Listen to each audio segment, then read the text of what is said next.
कोई पानी पीने के लिए जाता है, कोई स्नान करने के लिए जाता है।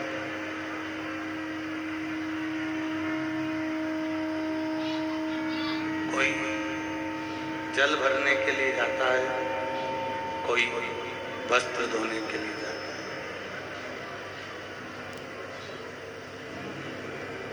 विशाल नदी है और वह नदी का घाट अभी भी नहीं आ रही। नदी का घाट सबके लिए, वो नदी का घाट किसी एक व्यक्ति के लिए नहीं। आवाज ही सेट नहीं है, गला पकड़ रहा है, माइक बहुत ज्यादा है, उसमें मिठास बिल्कुल नहीं आ रही। नदी का घाट किसी एक व्यक्ति के लिए नहीं, सबके लिए वो नदी का घाट। कोई पानी पीने के लिए जाएगा, कोई स्नान करने के लिए जाएगा, कोई कपड़े धोने के लिए जाएगा।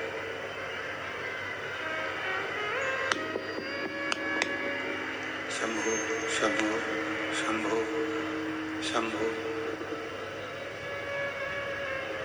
उस नदी के घाट पर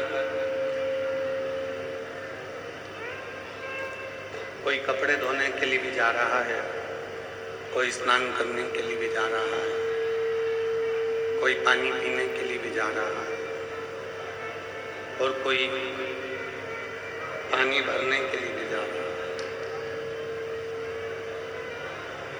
अब वो पानी एक ही है, एक ही नदी का पानी है। पीछे आवाज नहीं जा रही है, एक ही नदी का पानी है।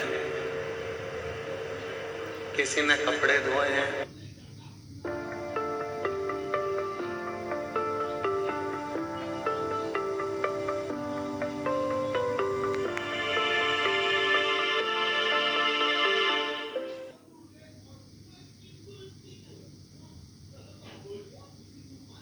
¿Te imaginas poder entender a tu perro de verdad? En plan, saber lo que siente. Estoy probando Trainy, una app que analiza cómo se comporta tu perro y te dice lo que podría ser que estás sintiendo. Y tiene estas funciones: Live Camera, Voice Record, Album Outlast. Así que quise probar cómo se sentía Arnold mientras lo baño. Con la función cámara en directo te dice cómo se siente en ese momento. Incluso te contesta como si te hablara. Arnold, ¿a ti te gusta la playa? ¿Sí? ¿Jugar en el agua? ¿En la playa? Ooh, you got it? I'm ready to pounce. But first, treat. Then let's go zoom. Y también lo puedes hacer con solo una foto. Es increíble lo rápido que avanza todo. Imagínate poder llegar a entender de verdad algún día a tu perro. Y ahora dime tú, si tu perro pudiera hablar, ¿qué sería lo primero que le preguntarías?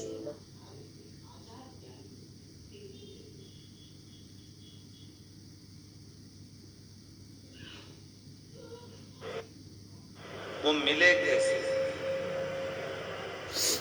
उसकी प्राप्ति कैसे हो। शिव महापुराण ने उसको पाने का तरीका बताया। उस परमात्मा को कैसे प्राप्त किया जा सकता है, उस परमात्मा को कैसे प्राप्त कर सकते हैं, शिव महापुराण ने उसका एक तरीका आप और हमको बताया।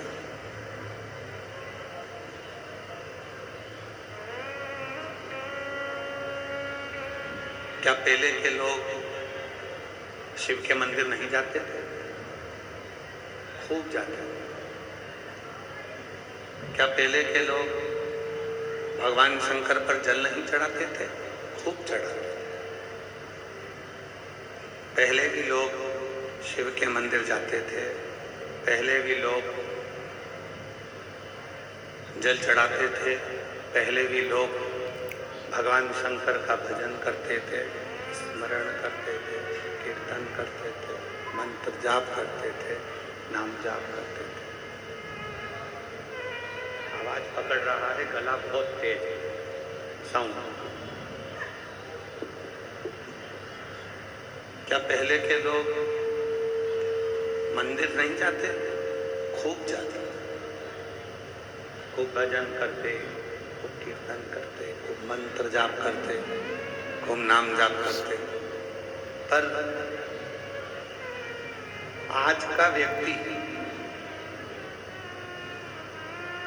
उसको ये ज्ञात हो गया, आज का व्यक्ति उसको यह मालूम हो गया कि कौन से स्थान पर जल चढ़ाने से, कौन से स्थान पर बिलपत्र चढ़ाने से, कौन से स्थान पर दुर्वा चढ़ाने से, कौन से स्थान पर इस हाथ की हथेली का स्पर्श करने से, कौन से स्थान पर दूध की धार लगाने से, कौन से स्थान पर शिव को जल चढ़ाने से शिव कितनी जल्दी प्रकट हो सकता है, कितनी जल्दी प्राप्त हो सकता है, ये उस व्यक्ति को मालूम पड़ने लगा।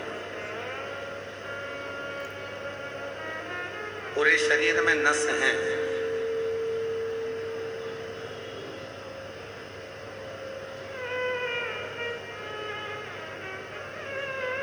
ये पूरा शरीर नसों से भरा पड़ा हुआ है,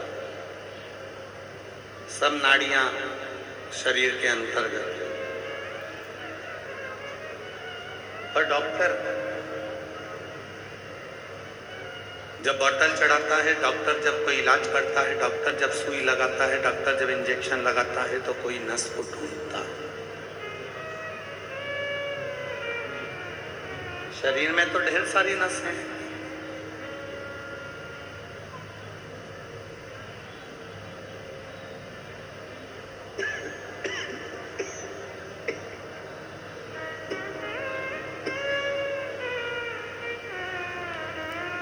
शरीर में तो बहुत सारी नसें हैं, बहुत सारी नाड़ियां शरीर के अंतर्गत है।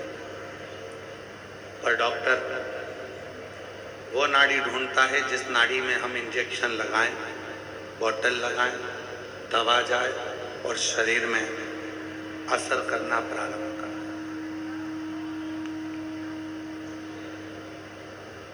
वो दवा जिस नाड़ी में जाएगी, जिस नस में जाएगी, वहां से वो असर करना चाहिए, वो असर करेगा।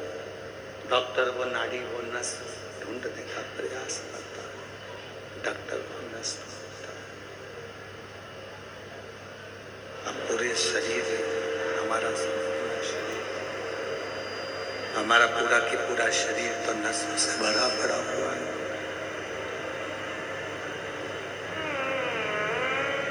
जब हमारा पूरा की पूरा शरीर नसों से भरा पड़ा हुआ है, नाड़ियों से भरा पड़ा है, तो फिर वो नस क्यों ढूंढी जाती? अरे आवाज नहीं जा रही है आशीष, उधर बाहर आवाज नहीं है। नसों को, जब पूरा शरीर हमारा नसों से भरा पड़ा है, जब हमारा पूरा शरीर नाड़ियों से भरा पड़ा है, फिर डॉक्टर को नस ढूंढने की जरूरत क्यों है? इसलिए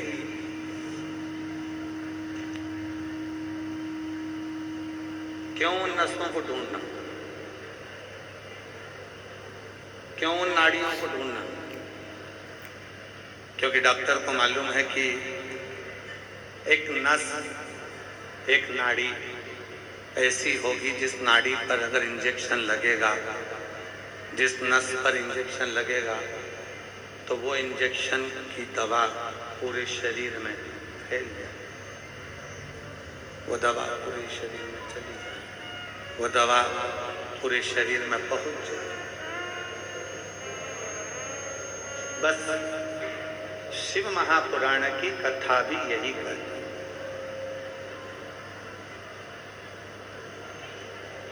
शिव महापुराण ने करा क्या?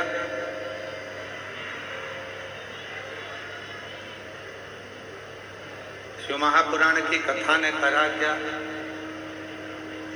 इतने पास के पास तुम्हारे साउंड की आवाज नहीं जा रही, तो क्या साउंड चला रहे हो तुम लोग? जब यहीं की यहीं आवाज नहीं जा रही है तुम्हारे साउंड की।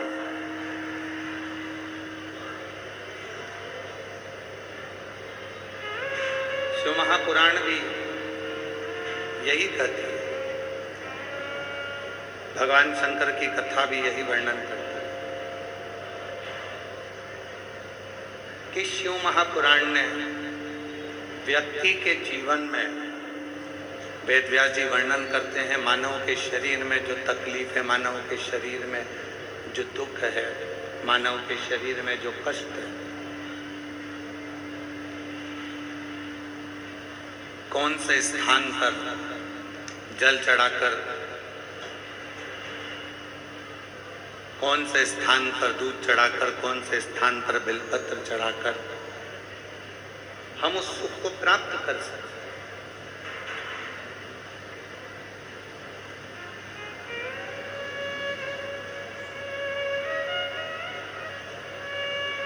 कोई स्थान शिव की शरणागति तक लेकर चलेगा, भगवान शंकर के पास तक लेकर चलेगा। जैसे नस में लगा हुआ इंजेक्शन पूरे शरीर में दवाई को लेकर जाता है, एक शरीर को चलाने के लिए नसें अलग अलग हैं, पर एक इंजेक्शन पूरे शरीर में दवाई को पहुंचा देता है। उसी तरह 33 कोटि देवताओं को ढूंढने के लिए अलग अलग नहीं जाना, भगवान को ढूंढने के लिए अलग अलग स्थान पर हमें नहीं जाना।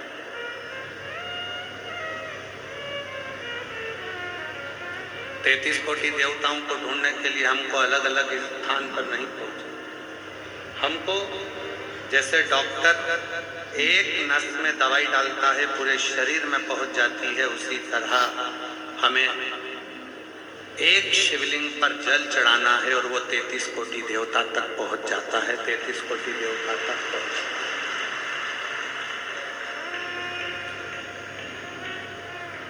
एक लोटा जल सारी समस्या का।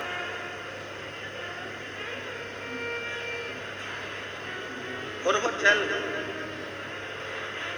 जो तुम भगवान शिव को समर्पित कर रहे हो, वो जल जो तुम भगवान शंकर को चढ़ा रहे हो, वो विश्वास का होना चाहिए।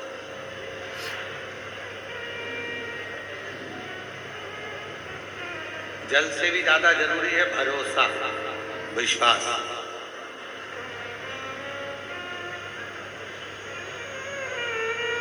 जल से भी ज्यादा दृढ़ होना चाहिए तुम्हारा विश्वास, जल से भी ज्यादा प्रबल होना चाहिए तुम्हारा भरोसा।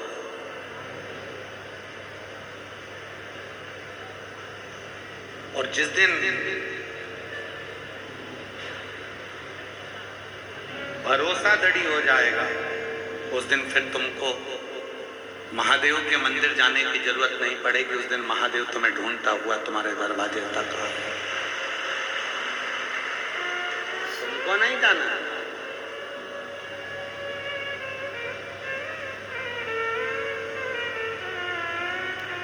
हरियाणा के घरोंडा की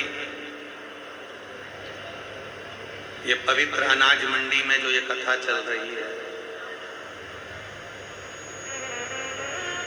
घरोंडा की रहने वाली मेरी जीजियों ने भगवान शंकर की अविरल भक्ति को धारण किया और उनका विश्वास, घरोंडा वासियों का भरोसा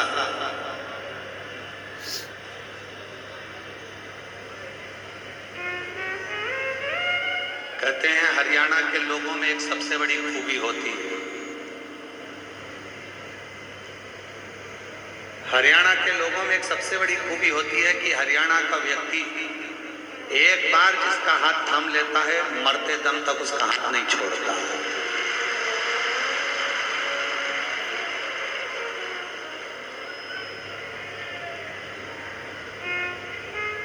मतलब उसके भीतर विश्वास की जागरूकता रहती है, उसके भीतर भरोसे की जागरूकता रहती है।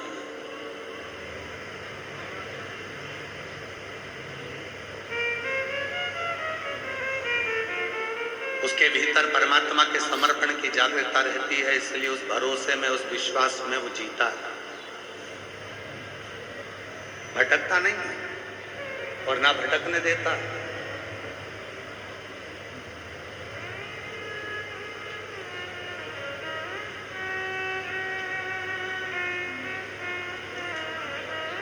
कल एक बहन जी ने एक प्रश्न लिखकर दिया और वो पत्र जब हम कल जहां हम अग्रवाल भवन में ठहरे हैं, अग्रसेन भवन में जहां हमारा निवास है, जहां हम रुके हैं,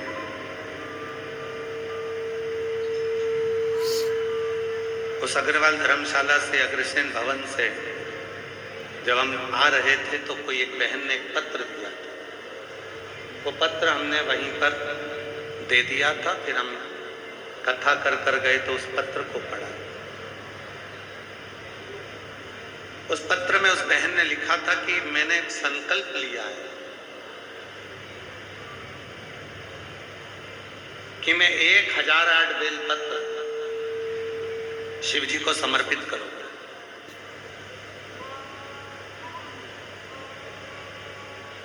आप मुझे बता सकते हैं कि 1008 बेलपत्र शंकर भगवान को कैसे चढ़ाऊं?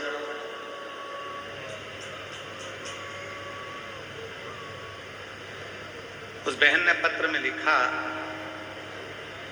कि हमने संकल्प लिया है कि 1008 बेलपत्र शिव जी को समर्पित करूंगी। क्या आप बता सकते हो कि वो 1008 बेलपत्र शंकर जी को कैसे चढ़ाऊं? थोड़ा सावधानी से सुनना उस बेटी के प्रश्न, उस बहन के प्रश्न।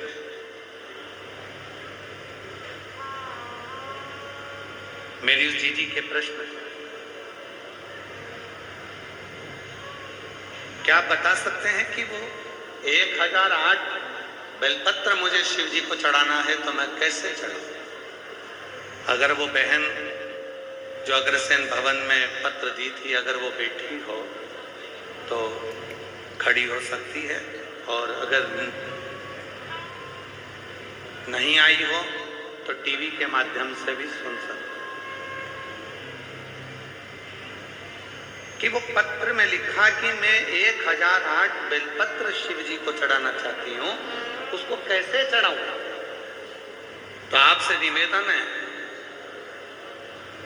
शिव महापुराण की कथा कहती है अगर 1008 बेलपत्र आप शिव जी को चढ़ाना चाहते हो तो पहले 1008 बेलपत्री के पेड़ लगाओ, तब जाकर 1008 बेलपत्र शिव जी को चढ़ाओ।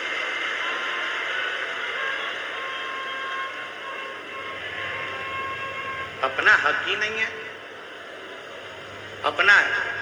अगर हक हो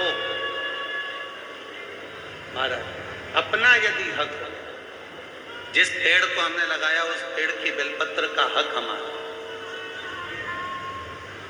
जिस वृक्ष को हमने लगाया उस वृक्ष के फल का हक हमारा, जिस पौधे को लगाया उस पौधे के फूल पर हक हमारा। बेलपत्री के वृक्ष को लगाया है,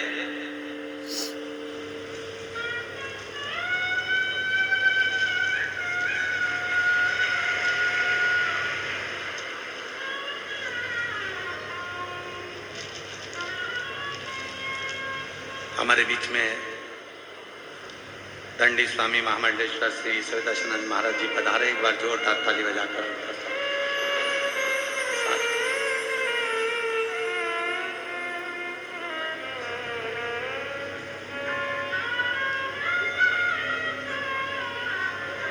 यदि महाराज 1008 बेलपत्र यदि आप शिव जी को समर्पित कर रहे तो 1008 बेलपत्र के वृक्ष लगाने की जवाबदारी भी आपकी। हो सकता है आपको हमारी बात का बुरा लग जाए, हो सकता है हमारी बात का आपको बुरा लग जाए, पर जिस पौधे को लगाया उस पौधे के फूल पर हक अपना होता है, जिस वृक्ष को लगाया उस वृक्ष के फल पर हक अपना होता है, और जिस बेलपत्र के वृक्ष को लगाया, उस बेलपत्र के वृक्ष की पत्तियों पर भी हक अपना होता है, फिर आप तोड़कर उसे शिव को समर्पित कर सकते।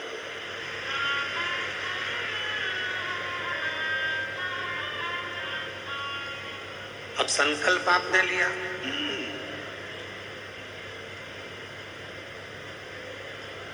कि 1008 बेलपत्र तोड़कर मैं चढ़ाऊंगा। संकल्प आपने लिया, गला पकड़ रहा है भाई मेरे। संकल्प आपने लिया है कि 1008 बेलपत्र, यह माइक अच्छा है कि ये सही है? 1008 बेलपत्र तोड़कर मैं शिव जी को चढ़ाऊंगी, समर्पित करूंगी। अब संकल्प आपने लिया है तो वृक्ष वो होना चाहिए जिस वृक्ष को आपने रोपित किया, जिस वृक्ष को आपने लगाया है।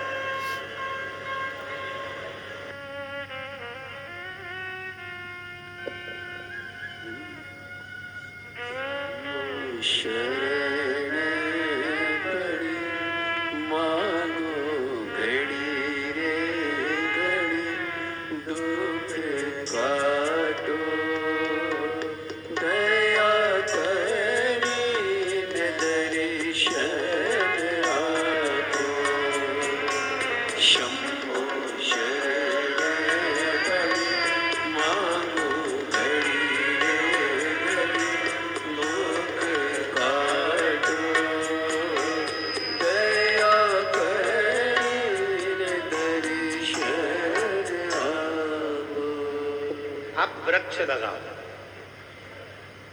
जब स्वयं वृक्ष लगाओगे और स्वयं उस वृक्ष में से बेलपत्र तोड़कर शिव जी को समर्पित करोगे, भगवान शंकर को चढ़ाओगे, तो लगेगा कि तुमने 1008 बेलपत्र भगवान शिव को दिया। स्वयं वृक्ष लगाओ।